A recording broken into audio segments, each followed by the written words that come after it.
حکم دینے کا حق صرف اللہ کو حاصل ہے، اور اس پہ تمام اہل کتاب کا بھی اتفاق۔ تو ربوبیت کا مطلب ہے حاکمیت، سرداری، اور ایک ایسا سردار کہ جو لوگوں کی رائے سے سردار بنے، یعنی زبردستی نہ بن جائے۔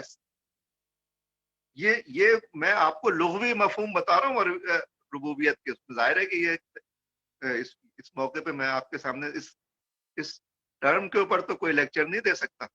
لیکن سمجھنے کے لیے مفہوم آپ کے سامنے بیان کر رہا ہوں، اور آپ کو تجویز کروں گا کہ آپ قرآن کی 4 بنیادی اصطلاحیں جو ایک کتاب ہے اس کو آپ پڑھیں، اور اس کو ایک دفعہ نہیں، اگر آپ 1000 دفعہ بھی پڑھیں تو میں آپ سے یہ کہوں گا کہ آپ نے کم پڑھی ہے، آپ اس کو 2000 دفعہ پڑھیں، اتنی اہم ہے یہ بات۔ اس لیے کہ انسان بہت زیادہ متاثر ہو رہا ہوتا ہے اپنی اجتماعی ماحول میں، تو اس لیے اس کو اور یہ کام جس نے یہ کتاب لکھی ہے وہ خود اس کو سینکڑوں دفعہ پڑھتے تھے،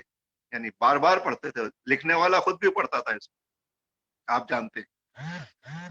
تو ایک واقعہ سناتا ہوں اس بات کو مزید سمجھنے کے لیے کہ ربوبیت کس کو کہتے ہیں۔ کہ رب کا اصل مطلب ہے جو حاکم ہوتا ہے نا، وہی پرورش کا بھی ذمہ دار ہوتا ہے، یعنی ہر حکومت کی ذمہ داری ہوتی ہے کہ وہ اپنے عوام کی بہترین پرورش کرے، اس لیے حکومت ہی اصلاً پروردگار ہوتی ہے۔ جو قبیلے کا سردار ہوتا ہے، سردار کی ذمہ داری ہوتی ہے کہ وہ قبیلے کی پرورش کے سارے انتظامات کرے۔ تو صرف پروردگار مفہوم نہیں ہے، بلکہ بصورت حاکم، بصورت حاکمیت پروردگاری۔ آپ کو وہ واقعہ یاد ہوگا کہ قرآن کریم میں آپ نے پڑھا ہوگا کہ یوسف علیہ السلام جب قید میں چلے گئے تھے، آپ کو معلوم ہے، تفصیل میں جانے کے بجائے، قید میں ایک اور ساتھی آپ کے ساتھ وہاں موجود تھے، وہ بادشاہ کا دوست تھا۔ پھر بادشاہ کو خیال آیا کہ وہ اپنے دوست کی رہائی کا اس نے حکم دیا۔ جب وہ جو شخص جانے لگا جو یوسف علیہ السلام کے ساتھ قید تھا، تو یوسف علیہ السلام نے اس سے کیا بات کہی تھی، آپ کو یاد ہے؟ یوسف علیہ السلام نے اس شخص سے کہا کہ جب تمہاری رہائی کا حکم آ گیا ہے، تم رہا ہو کے جا رہے ہو، لیکن جب تم اپنے رب سے ملنا، یعنی اس زمانے میں پرائم منسٹر کو یا پریزیڈنٹ کو یا بادشاہ کو یا سربراہ کو کیا کہا جاتا تھا؟ رب۔ تو یوسف علیہ السلام نے اس سے کہا کہ جب تم اپنے رب سے ملنا تو اس کو یہ بات بتانا کہ تمہارا جو ساتھی قیدی، میں تمہارے ساتھ جیل میں ہوں، مجھے میرے رب نے، یعنی میں جس کو رب سمجھتا ہوں، یوسف علیہ السلام نے کہا کہ میرے رب نے مجھے خوابوں کی تعبیر کا علم دیا، یہ تم اپنے رب سے جا کے بتا دینا۔ تو یعنی پہلے جو ٹرم حکمرانوں کے لیے استعمال ہوتی تھی وہ بھی رب ہی تھی۔ آپ جو پاکستان کے رہنے والے لوگ ہیں وہ یہ بات جانتے ہوں گے کہ ہمارے صوبہ سندھ میں ایک وزیر اعلیٰ ہوتے تھے، ان کا نام تھا، ابھی پچھلے دنوں ہی تھے، ارباب غلام رحیم، یاد ہوگا آپ کو۔ تو یہ ارباب کیا ہے؟ ارباب ہے رب کی جمع۔ اور یہ کیوں کہتے ہیں کہ ہم ارباب قبیلے سے ہیں؟ اس لیے زمانہ قدیم میں کبھی یہ قبیلہ لوگوں کا حکمران رہتا ہوگا، تو انہوں نے اپنا نام ہی رب رکھ لیا تھا کہ ہاں، جیسے وہ کہتے ہیں نا کہ بھٹوز آر بورن ٹو رول، یہ نصرت بھٹو نے یہ بات کہی، بھٹوز آر بورن ٹو رول۔ تو یعنی یہ ارباب کا قبیلہ ہے، دوسرے لفظ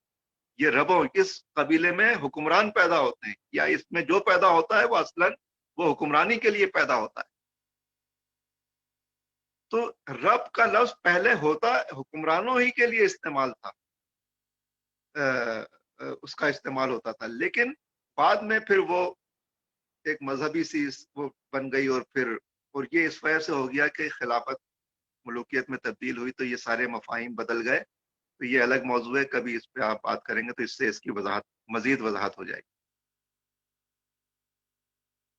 تو ربوبیت کہتے ہیں حاکمیت، حکمرانی کو، سرداری کو،